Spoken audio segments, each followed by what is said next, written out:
la hipertensión pulmonar, que quizás es una de las entidades en la cual uno ve la aplicación real del uso del ecocardio, ¿no es cierto?, para el diagnóstico, seguimiento y cuantificación de las resistencias vasculares pulmonares.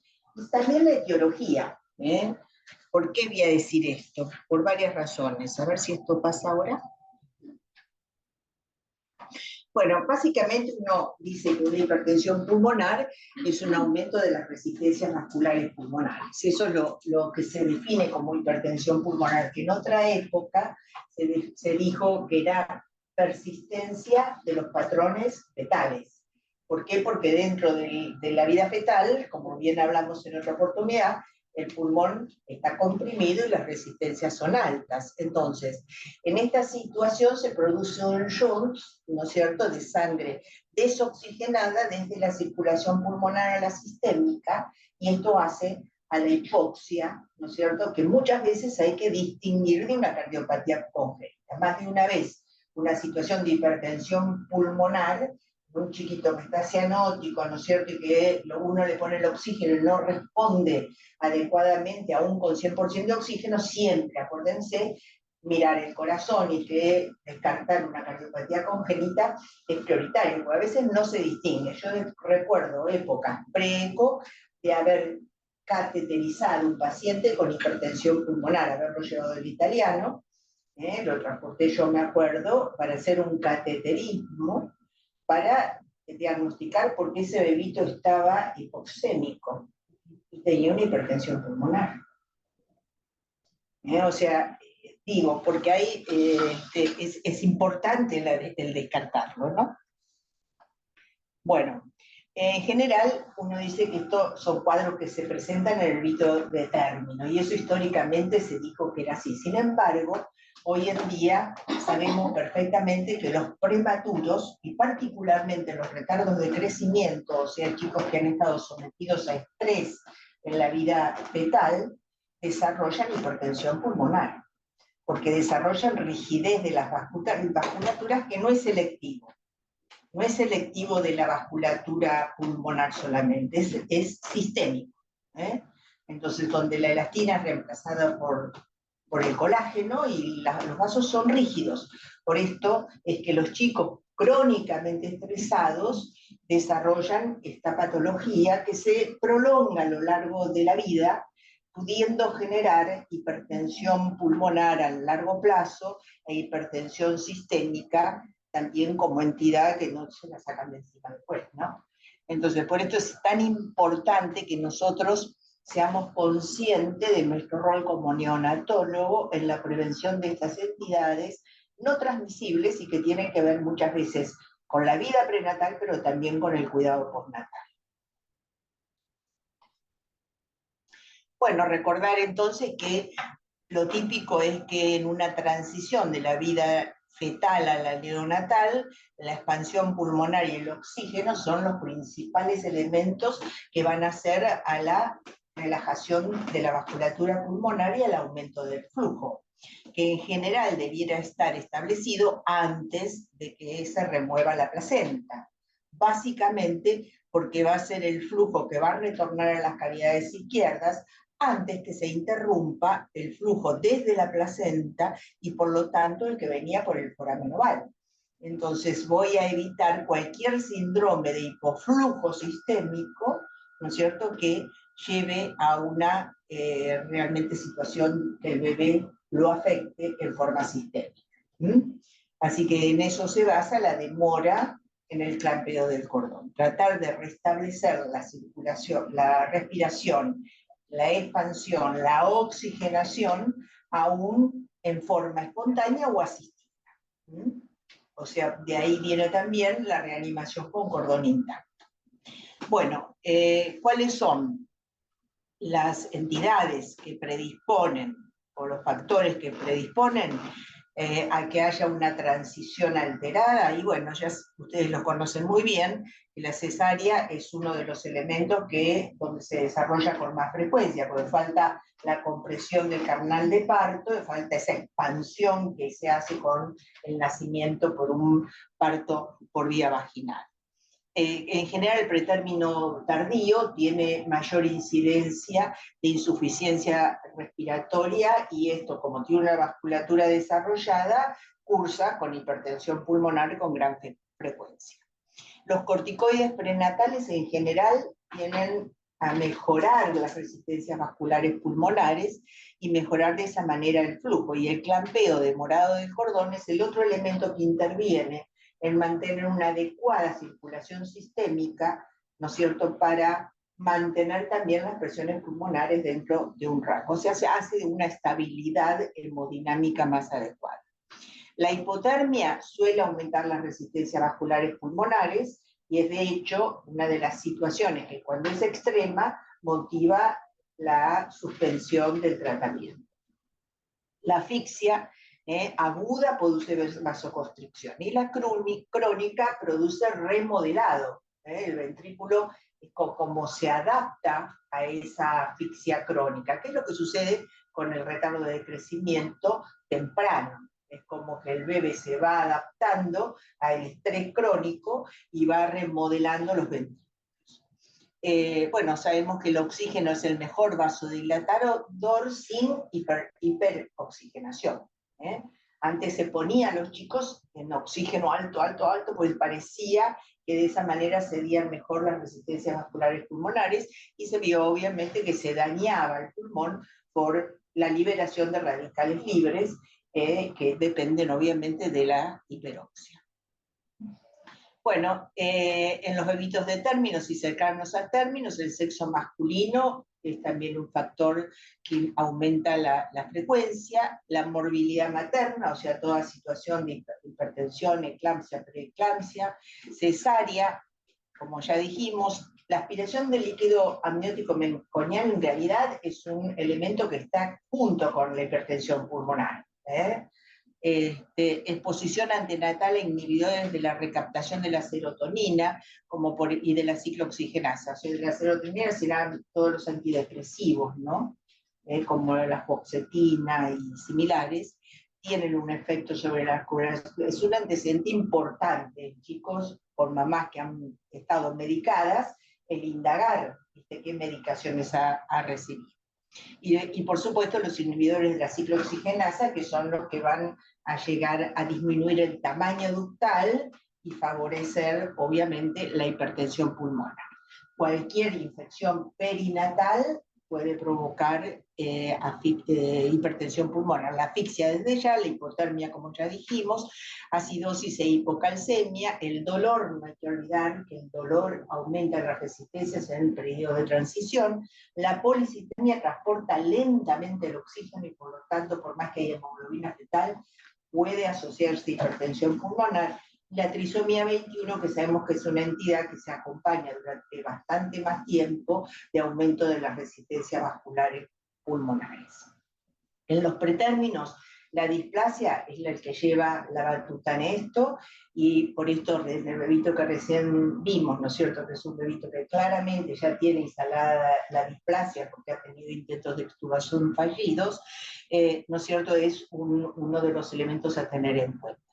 Los pretérminos extremos, como este bebé, también tienen chances de desarrollar hipertensión pulmonar. El retardo de crecimiento es común que el estrés fetal lleve a hipertensión pulmonar antes de nacer, y por lo tanto, cuando nacen son chiquitos que tienen ductus bidireccionales, hay que ver este bebé de 30 semanas, que tiene 600 gramos, si ese bebé no desarrolla un ductus, porque en primera instancia hoy, de acuerdo a lo que me informaron, es un ductus muy pequeño, pero a veces es pequeño porque las resistencias son altas todavía, pulmonares, por el retardo de crecimiento y la adaptación que ha tenido, la sobreadaptación que ha tenido que tener en la vida fetal, ¿no es cierto?, para poder sobrevivir.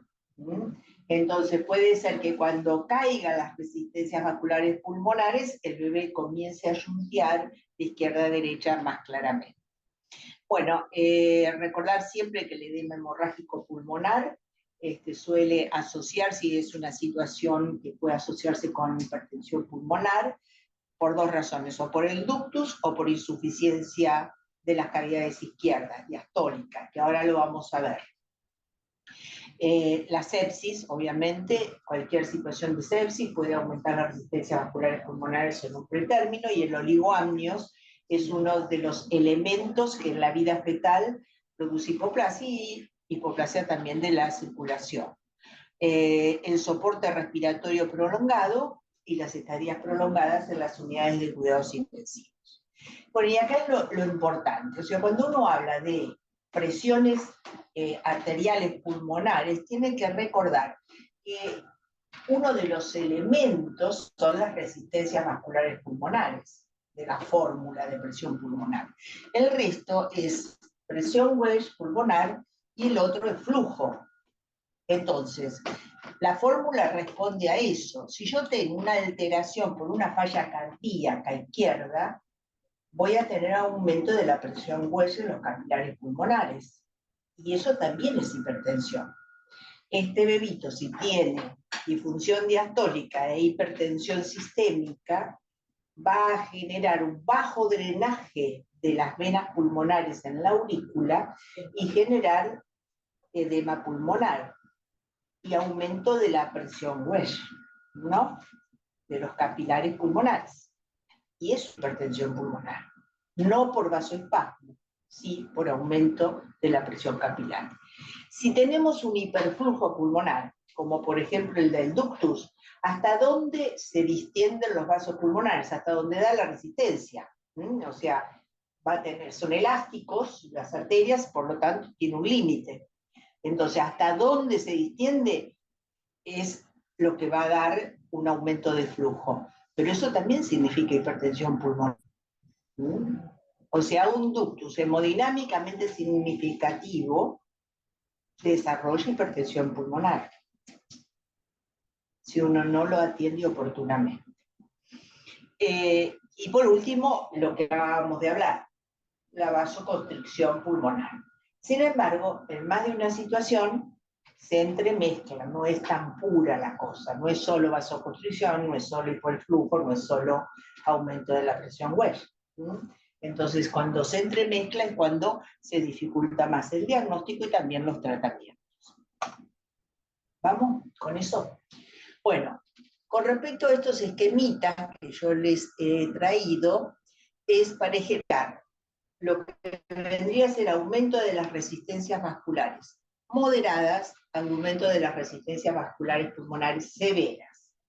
Las moderadas vamos a tener engrosamiento por ahí de las paredes del ventrículo, un septum interventricular que se mueve disquinético o rectificado, como por ejemplo puede ser el septum de un displásico. Este bebé tiene un septum rectificado.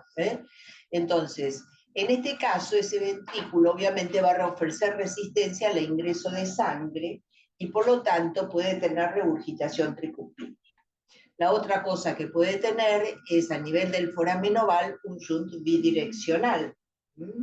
Y puede haber cierta restricción al ingreso de la sangre por las venas cava superior e inferior.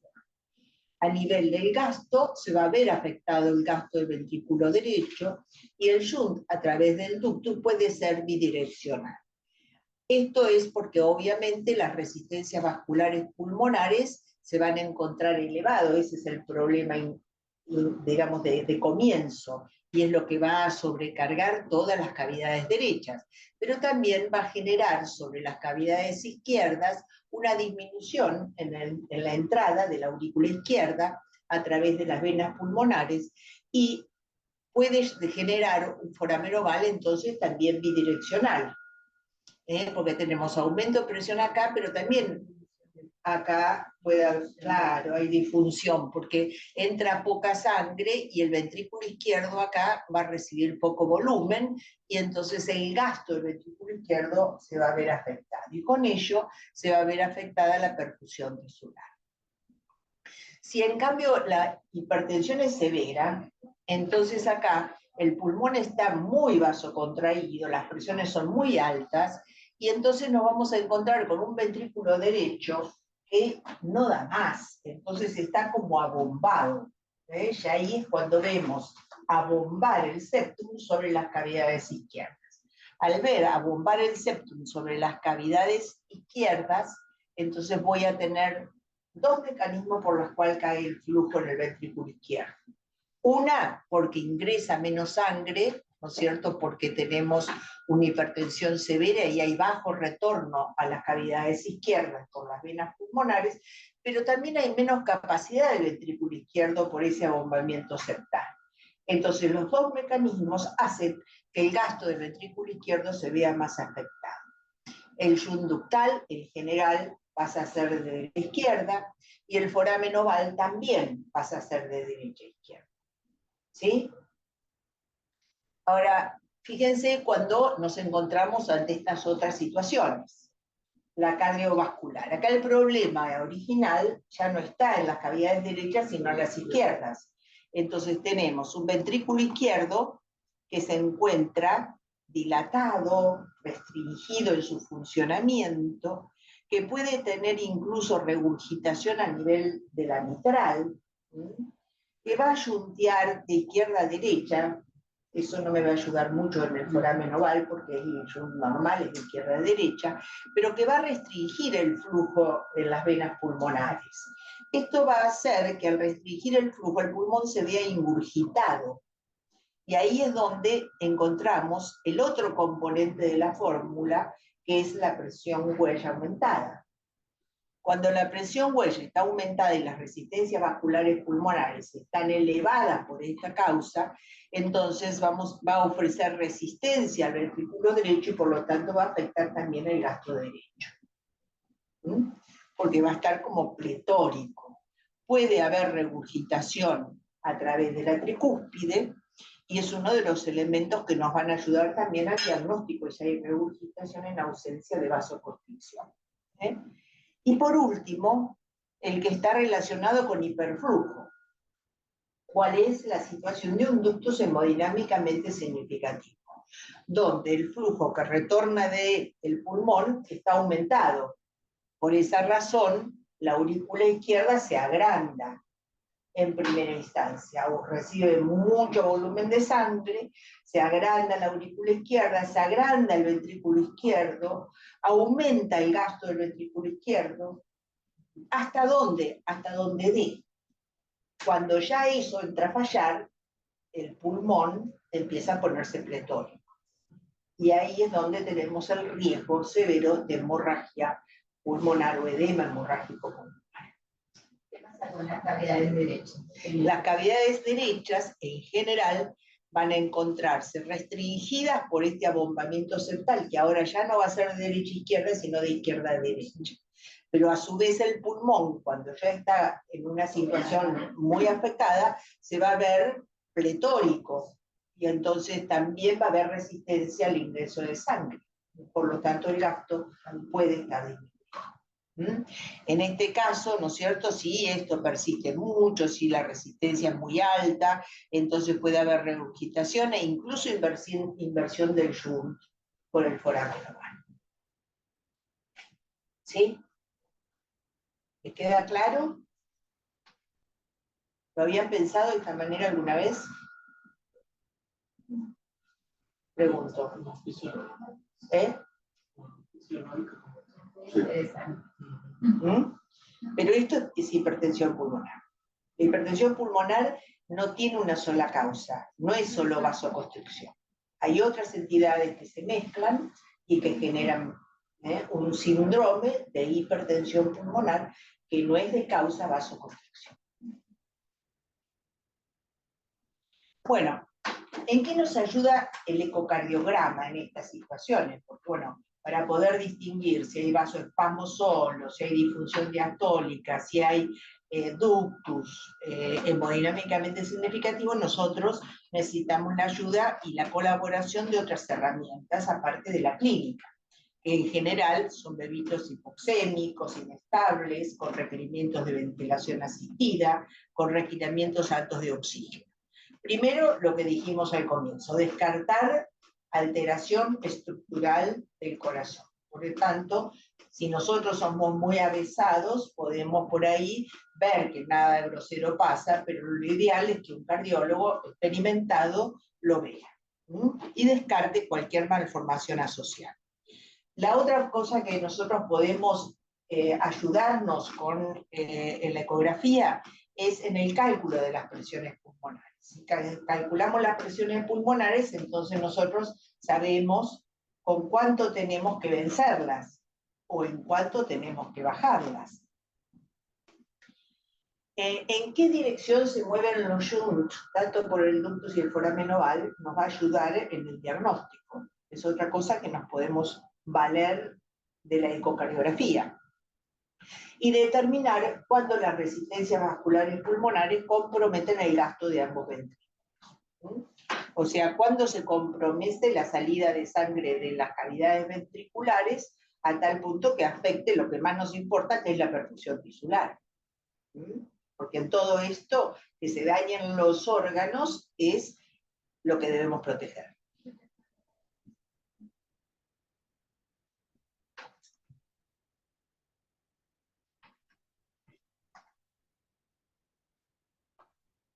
Bueno, esto se rige por una ecuación, que es la ecuación de Bernoulli, que define la relación entre la velocidad con la que se mueve un líquido con el gradiente de presión entre dos compartimentos. La fórmula es esta, generalmente antes se calculaba, la resistencia vascular se calculaba por esta fórmula, que es 4 por la velocidad del líquido al cuadrado. ¿Entre qué? Bueno, si yo tengo regurgitación tricuspidia, va a ser entre el ventrículo y la aurícula derecha. Si yo tengo el foramen oval, va a ser entre aurícula izquierda y aurícula derecha.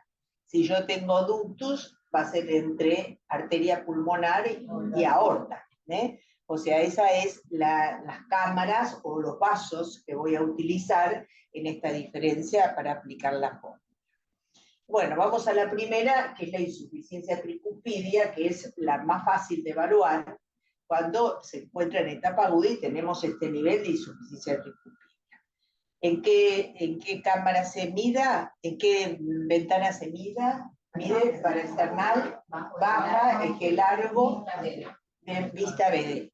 Por lo tanto, ahí lo que estamos viendo es una cavidad que tiene músculo, que es el ventrículo derecho, y una cavidad que no tiene músculo en sus paredes, que es la aurícula derecha. Y entre medio, una válvula, que es la válvula tricúspide. El flujo normalmente es un flujo rojo, el que atraviesa la tricúspide, porque es un flujo que se acerca al transductor. Por lo tanto, cuando hay regurgitación tricuspidia, el flujo va a ser de retorno hacia la cavidad de la aurícula derecha. Por lo tanto, yo voy a tener que ubicarme en la aurícula derecha para poder medir la resistencia vascular pulmonar. Y es un flujo patológico. Si es un flujo patológico, lo voy a medir con Doppler continuo, porque excede la velocidad normal del corazón. De esa manera yo voy a poder cuantificar las resistencias vasculares pulmonares y compararla con la sistémica. Entonces yo comparo, tengo una resistencia vascular pulmonar calculada por regurgitación tricuspidia de 60, yo tengo que tener una presión sistólica, sistémica, superior a 60. Si no, si la tengo cerca de 60, va a yuntear bidireccional, va a ir venir en los flujos y va a estar hipoxémico. Y si tengo muy menor de 60, va a yuntear de derecha a izquierda. Y entonces el bebé va a estar severamente hipoxémico. Entonces, el jet es un jet sistólico de regurgitación, lo estamos viendo acá en movimiento. Esto vendría a ser un ventrículo que está severamente afectado. Esta es una regurgitación severa, una regurgitación tricúspide severa, pero también tiene disfunción diastólica. Acá se juntan dos factores, que es lo que yo les decía al principio en la definición. Hay un factor probablemente de vasospasmo pulmonar, pero también de disfunción diastólica. Entonces ahí, con la ecuación de Bernoulli y bueno, aplicando en la regurgitación tricuspidia, voy a tener la onda de regurgitación. Ahí voy a medir el gradiente y voy a saber qué presiones pulmonares tengo. Entonces, ¿qué hago acá en esta situación? Primero, fíjense cómo yuntea el foramen oval.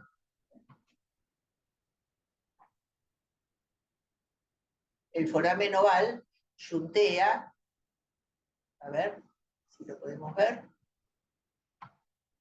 Si el foramen oval yuntea pese a esa hipertensión pulmonar de izquierda a derecha, yo lo que tengo que hacer es resolver la situación diastólica primero.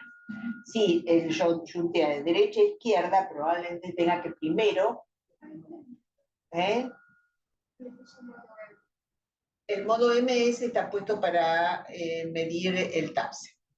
Pero bueno. Sí. Iba por el color azul. Si el color, en cambio, es a través del foramen oval, desde la presión pulmonar hacia la sistémica, ahí bajo la presión, la resistencia muscular pulmonar. Pero ojo, porque también me tengo que asegurar de que ese ventrículo pueda recibir. En este paciente que yo les mostré ahí, que no llegamos a verlo bien, ven ese que aplanadito que es el MAPSE. En el EMS era muy aplanadito. Entonces, claro, está rectificado porque están presiones altas y presiones altas. Entonces, de ambos lados está alto. Bueno, acá tenemos nuestro amigo el ductus.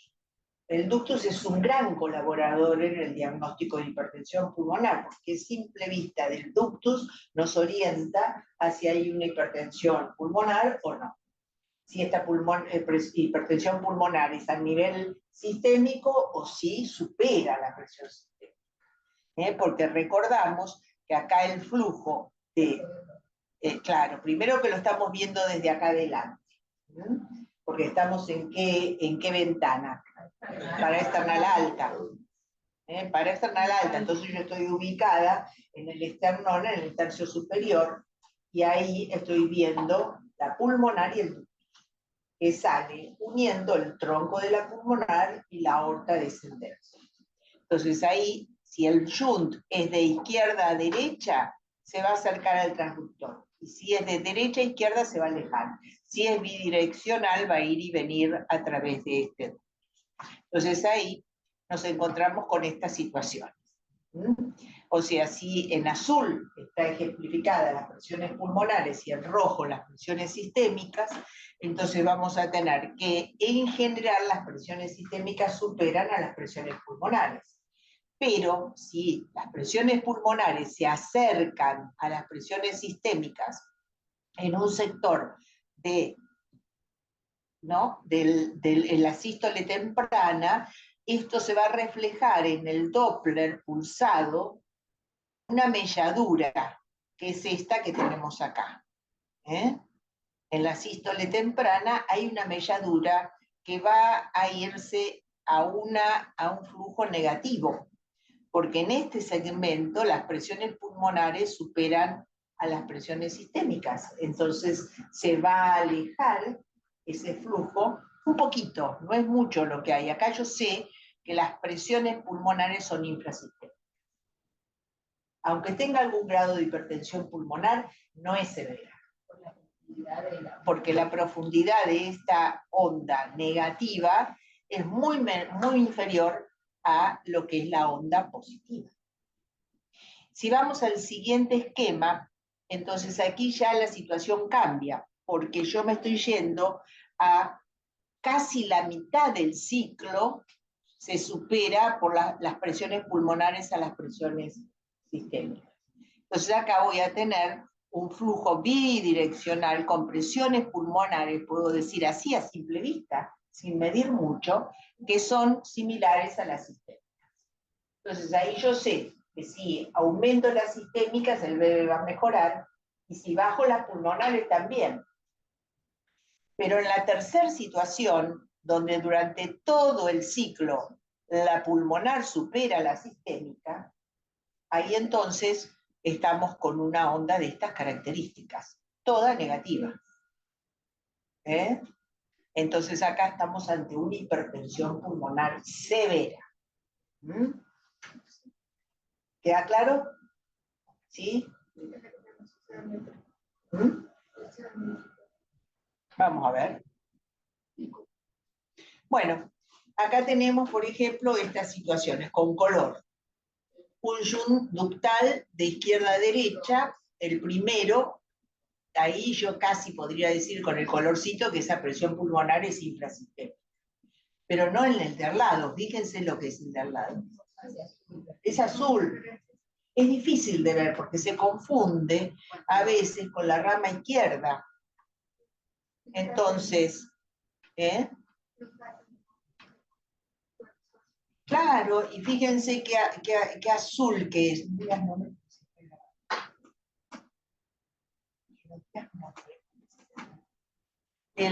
Entonces, ese flujo es un flujo bien que va de derecha a izquierda. Y lo veo bien azul. Se aleja del transductor.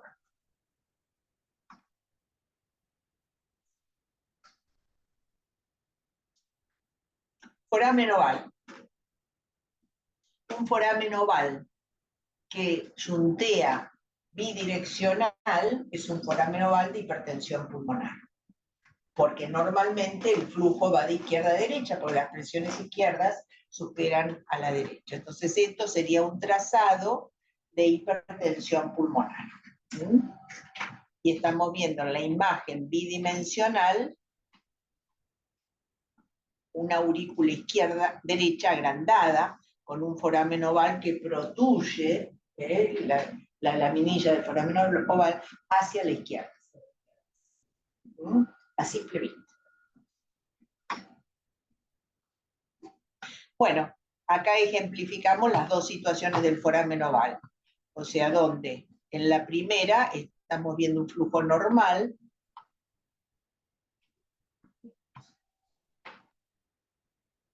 que sería ese flujo rojo, claramente rojo, que está shunteando de izquierda a derecha. Eso es un foramen oval que tiene un flujo normal. El de abajo es un foramen oval bidireccional. Ahí tenemos presiones pulmonares más altas y el flujo a través del foramen oval, fíjense de qué color es. Es azul. ¿Mm? Puede ser turbulento. ¿Mm? Puede ser azul. Bueno, entonces, ¿en cuánto nos ayuda los shunts a través del ductus y del foramen oval en el diagnóstico de una hipertensión pulmonar? Una hipertensión pulmonar que tiene una regurgitación tricuspidia, como muestra la imagen, va a tener un shunt ductal de derecha a izquierda y un foramen oval de derecha a izquierda.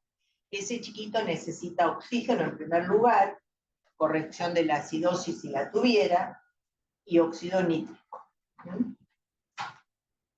Si yo en cambio tengo un segundo caso como es el que está abajo, que tengo colapso de las cavidades de ambos playas pulmonares, hay un error de la ventilación-perfusión. Entonces ahí, ¿qué me puede pasar? El ductus sea de izquierda a derecha o que sea de derecha a izquierda, no sé, depende, no contribuye mucho, ya es inestable ahí la circulación pulmonar, porque no hay expansión. Y el foramen oval le puede pasar lo mismo. Entonces ahí lo que yo tengo que hacer es reclutar primero, o sea, recuperar volumen pulmonar, porque ese chiquito está hipertenso o está hipóxico, digamos, porque todavía no lo estoy ventilando bien. Entonces, no pongamos óxido nítrico en un pulmón atelectásico, porque va a ser gastar dinero innecesariamente. El óxido nítrico no va a llegar. Entonces, expandimos el pulmón cuando logramos una adecuada expansión y estable, o sea, tiene que estar estable ese pulmón, entonces ahí sí le ponemos el óxido nítrico. Haber logrado la presión adecuada para reclutar todos los alvéolos, bueno, ahí sí después le ponemos el óxido nítrico. Pero si yo estoy con una disfunción ventricular, como la que estoy mostrando ahí abajo, donde tengo una, bueno, no se mueve, pero tiene un ventrículo izquierdo dilatado, tiene una regurgitación mitral franca y tiene un foramen oval que va de izquierda a derecha, porque es lo lógico, ¿no? La situación, ¿no es cierto? Normalmente es de mayor presión que la derecha. Entonces es normal que el foramen oval yuntee de izquierda a derecha, no me ayuda mucho. Pero el ductus va a yuntear de derecha a izquierda, porque no va a poder entrar la sangre a las cavidades izquierdas y va a aumentar el flujo y las resistencias del pulmón, ¿no? Porque va a aumentar la presión cuello por causa cardiovascular. Entonces, en ese caso, no pongamos opción antes de corregir la función diastólica. En ese caso, vamos a poner milgrinona, dobutamina, para tratar de mejorar la función diastólica. ¿Está claro?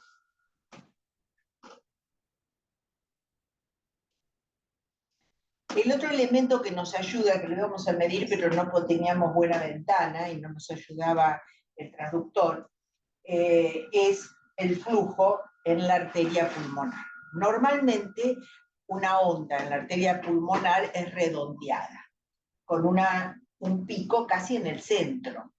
Ustedes ven esta imagen que acá está puesta en rojo para marcarla bien, es mayor del 35 al 45% de toda la sístole, el pico. Mientras que si yo tengo una aceleración al pico, como esta, donde el pico se produce a menos del 35% de la eyección, entonces ahí yo digo, tiene hipertensión pulmonar. No la pude medir, no le pude ver la onda pulmonar. Bueno, la tomamos, ese se toma siempre en el par external bajo corto. Corto, muy bien, corto, siempre corto, que es donde la pulmonar está bien rectificada. Y el otro elemento que es muy característico de una hipertensión pulmonar, no solo es la aceleración al pico, sino el notching. El notching es cuando están esas melladuras en el flujo ascendente de la pulmonar que hace suponer, ¿no es cierto?, de que hay resistencia al retorno al pulmón. Entonces, ese notching es casi patognomónico de hipertensión pulmonar. ¿Sí? O sea, que hasta ahora tenemos la dirección del flujo ductal como un marcador de hipertensión, el tiempo de velocidad al pico y la regurgitación tricúspide. Esos son los elementos más frecuentemente usados en el diagnóstico y cuantificación de las presiones pulmonares. Ahora tenemos otros elementos que también nos ayudan y que lo comentamos cuando la hipertensión pulmonar es severa. En ese caso hay abombamiento del septum de derecha a izquierda, y esto me genera una restricción en la cavidad del ventrículo izquierdo. Entonces, ¿cómo? Entonces, este abombamiento va a hacer, obviamente, que me haga suponer que desde el lado derecho tengo una presión pulmonar aumentada. Y eso, obviamente, va a estar asociado a caída del gasto del ventrículo del lado derecho, pero también del lado izquierdo. Si yo eso lo normalizo, voy a mejorar el gasto de ambos ventrículos. O sea que una vez que se afecta las resistencias vasculares pulmonares, afectan los dos gastos.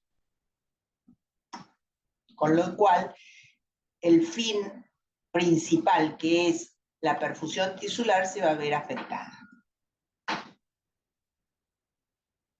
Bueno, el otro tema que también podemos abordar como un marcador de que algo le está pasando al ventrículo derecho y a las resistencias vasculares es, dijimos que el flujo en la vena cava superior e inferior podría estar afectado si hay resistencia, porque dijimos hay regurgitación tricúspidea, hay un ventrículo derecho que ofrece resistencia y una aurícula derecha que también está ofreciendo resistencia al flujo. Entonces ahí el flujo bifásico normal de la pulmonar, de la cava, se invierte.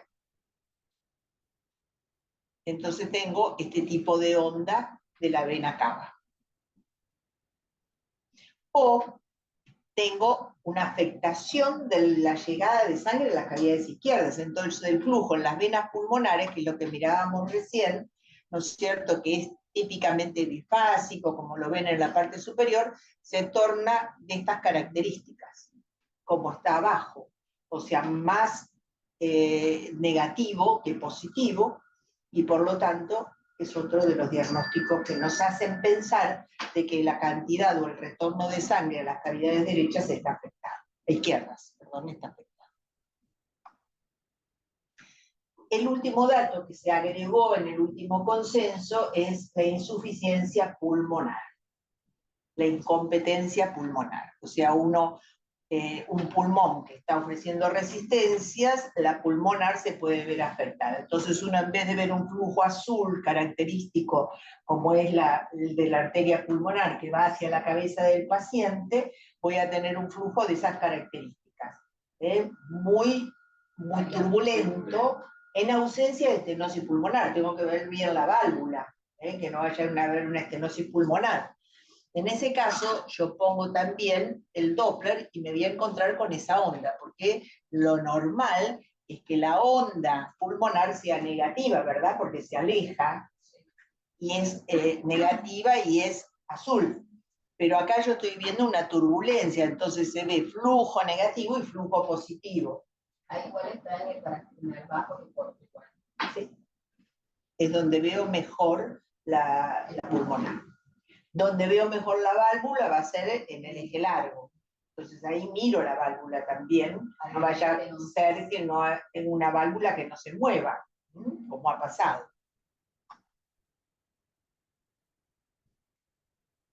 Bueno, ¿cuál es el más potente vasodilatador que conocemos aparte del oxígeno?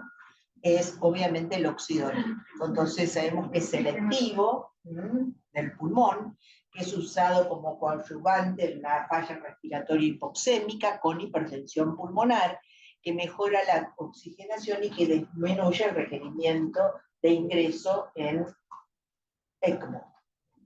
Reduce la incidencia de displasia broncopulmonar, su uso oportuno, obviamente, y ese estudio dio que la mejoría de la oxigenación suele ocurrir dentro de la hora de iniciar.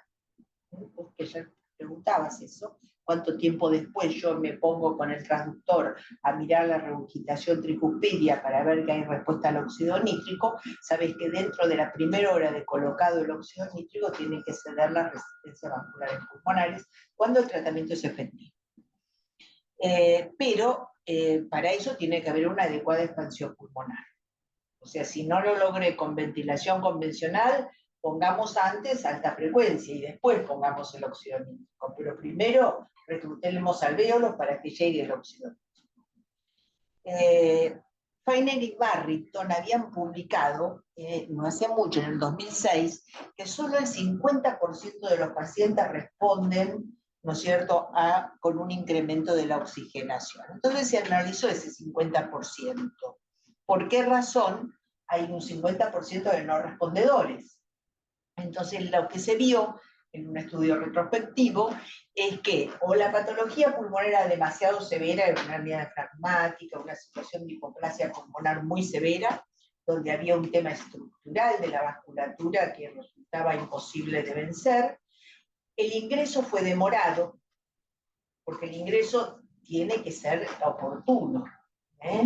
Tampoco esperar que se instale la hipertensión pulmonar, porque nos va a costar mucho más vencer las resistencias vasculares pulmonares, y lo que se usa es el índice de oxigenación, más de 25 hay que ingresar, con adecuado reclutamiento previo, ¿no? No se ha logrado una expansión pulmonar, esa es una de las causas más frecuentes por las cuales fracasa la administración de óxido nítrico, o sea, cuando se usa en el momento que todavía no debe usarse.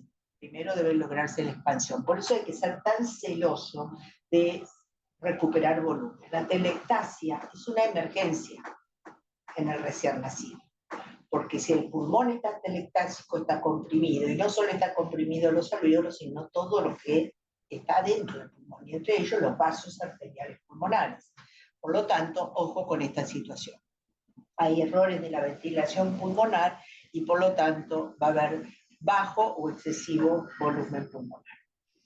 No ha habido no ha sido adecuadamente evaluado el paciente. Está frío, ¿no? Y se subestimó el compromiso hemodinámico asociado.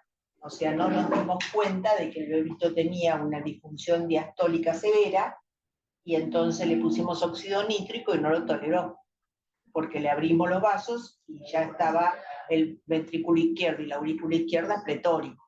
Entonces, ojo, hagamos buen diagnóstico y para eso necesitamos el auxilio del ultrasonido. Bueno, esto es simplemente para mostrarles un paciente, es un ejemplo, un chiquito que estaba con presión pulmonar de 46 en alta frecuencia, o sea, supuestamente estaba bien expandido, pero abruptamente hace un aumento de las resistencias vasculares y hay que ponerle óxido nítrico. Fíjense que la presión se va a 87, entonces estando al lado y dentro de la primera hora se ve la respuesta, y ahí ves que baja a 70, y aquí que baja a 51, entonces uno ya se queda tranquilo, dice, bueno, sí, estamos logrando el efecto buscado. El óxido nítrico está siendo efectivo. Y bueno, en cuanto a la hemodinamia respecto a los signos clínicos, en general, ¿con qué signos clínicos se acompaña una hipertensión pulmonar? Con taquicardia o bradicardia. Un chico, si está muy afectado, puede estar bradicárdico. Hipotensión sistémica, si está afectado el gasto, porque la hipertensión es severa. Hipertensión sistémica, cuando hay vasoconstricción para tratar de mantener la perfusión tisular, porque el primer mecanismo de compensación que hace el organismo reactivo a la situación de bajo gasto es la vasoconstricción, ¿no? Entonces el vaso contrae para mantener el flujo a los órganos hasta que obviamente se afecta lo suficiente como para, ¿qué es lo que pasa en la sepsis, ¿no? Bueno, perfusión periférica alterada, cuando nos encontramos con bajo gasto. Oximetría regional es un elemento que nos ayuda muchísimo si disponemos de un oxímetro para medir la perfusión tisular. La diuresis y el ácido láctico, como indicadores de perfusión tisular, aunque ya lo hemos hablado en otras oportunidades, que son en realidad tardíos. En general, tanto el ácido láctico alto como la diuresis disminuida está hablando de que ya ahí hemos llegado un poco tarde, ya se ha afectado los órganos. Ya hay lactoacidemia, ya puede estar afectado los órganos como el riñón. Y las enzimas cardíacas, en general, hablan de si hay una lesión isquémica, ¿no es cierto?, que estuvo generando la disfunción. Así que también pueden ser útiles en el diagnóstico.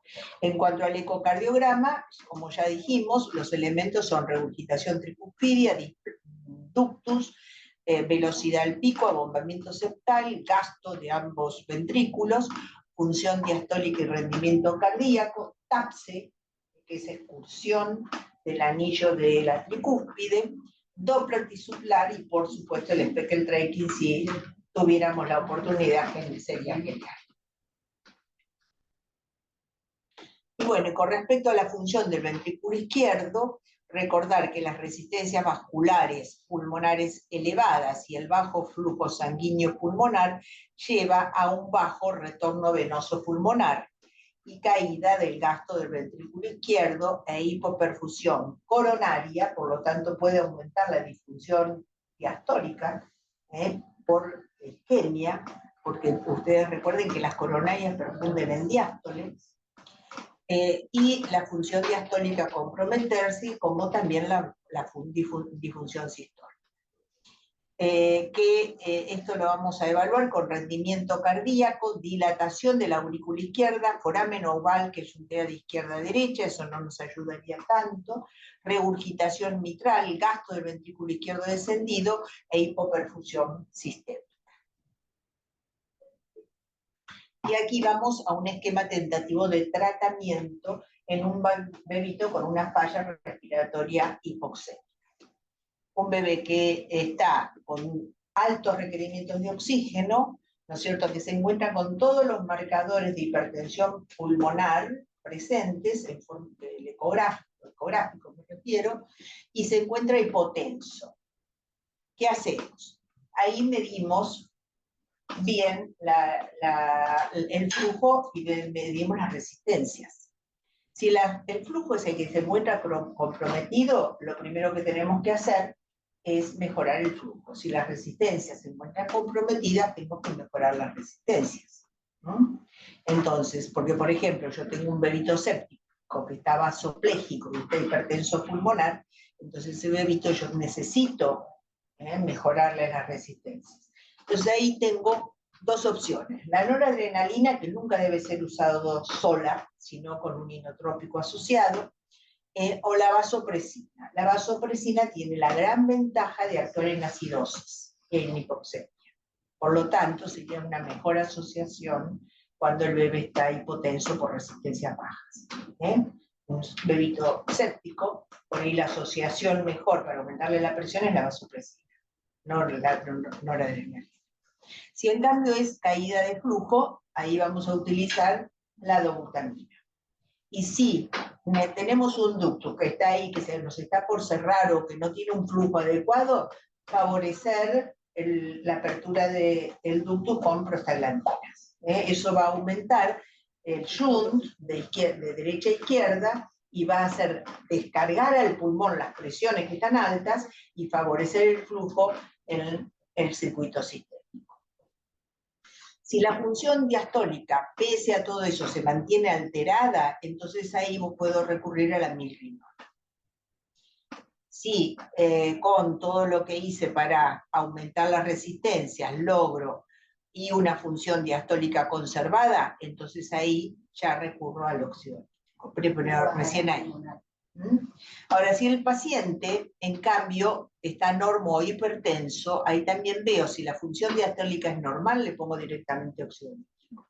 Si la función diastólica está alterada, ahí le puedo poner dobutamina, milrinona, quizás mejor milrinona, porque me va a ayudar incluso a bajar las resistencias sistémicas, más la milrinona que la dobutamina, aunque ambos tienen efecto beta.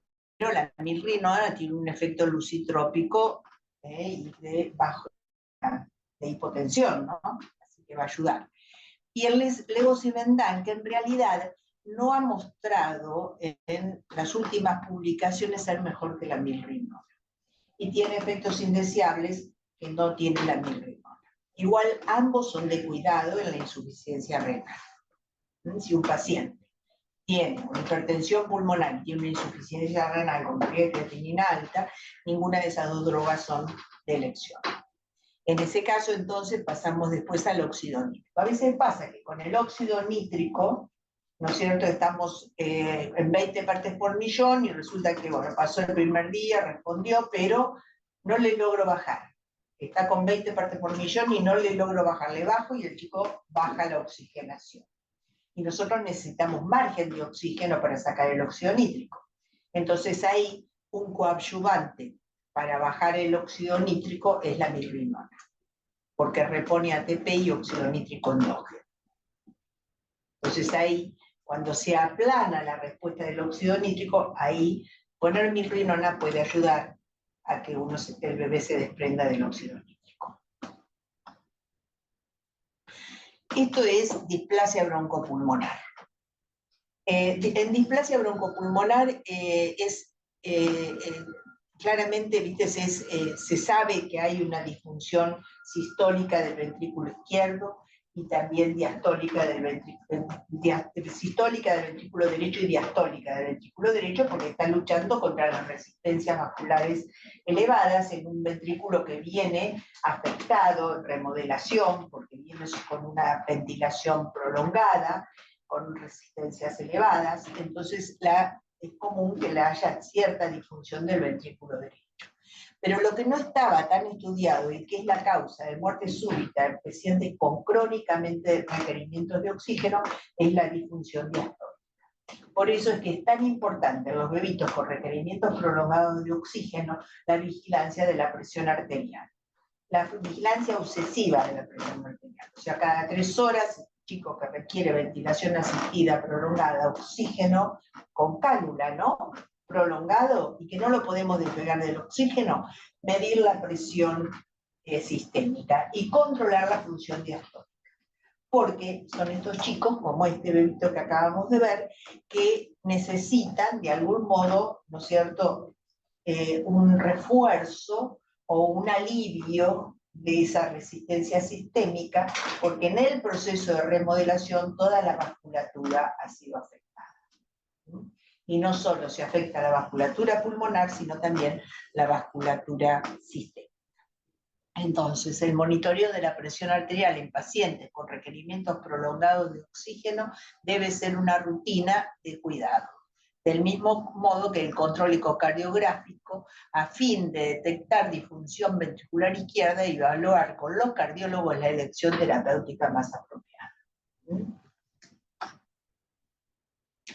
Y bueno, acá estamos con la enfermedad temprana, cuando nos encontramos con la situación de vasoconstricción sostenida pulmonar, ¿no? Y debemos actuar rápidamente, porque hay hipoxia, exacerbación de la hipoxia, hay disfunción endotelial, y esta es una óptima ventana de tratamiento. O sea, estas situaciones de persistir van a complicar el futuro del paciente. Ahora, cuando la enfermedad es tardía, como se da en la hipoplasia vascular pulmonar, se da en la hiperplasia del músculo liso, en la rigidez vascular, cuando se extiende también al músculo liso arterial y a los vasos distales o no musculares, y estamos con una situación de un diplásico. Entonces acá muchas veces nos hemos perdido esa oportunidad de ventana, y es muy común que entonces aquí nos encontremos ya con un bebé que va a tener secuelas a largo plazo. Entonces, en el ecocardiograma vamos a ver rectificación septal o flapping septal. Vamos a ver aceleración en el pico de la arteria pulmonar. Vamos a ver un TAP afectado. Puede haber regurgitación tricuspidia, un TDI del ventrículo izquierdo afectado, asistencias de los shunts cuando están, pero que generalmente ya no se encuentran, y el patrón de flujo pulmonar con notching, que puede estar indicando alta resistencia vascular pulmonar. Entonces, la hipertensión crónica acompaña al 33% de los recién nacidos prematuros con requerimiento de oxígeno y asistencia respiratoria a las 36 semanas de edad correcta, y se duplica en el retardo de crecimiento. Así que hay que tenerlo muy en cuenta. Bueno, ahí está nada, es un bebé que se había ido de alta y a los 3 meses todavía estaba con patrones de hipertensión pulmonar y con disfunción diastólica, y eso hizo que se mantuviera con medicación cardiotónica, ambulatoriamente estaba con enalapril. Bueno, así que para concluir, poder identificar y cuantificar las presiones pulmonares en las diferentes entidades que comprometen la resistencia vascular pulmonar es el desafío para un tratamiento oportuno y temprano, del cual va a depender la morbilidad y mortalidad neonatal asociada a esta entidad, y es el ultrasonido el gol estándar en su evaluación. Así que bueno, con esto terminamos.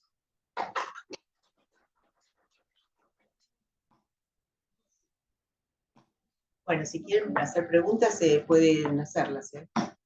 ¿Hay algo que quieren preguntar?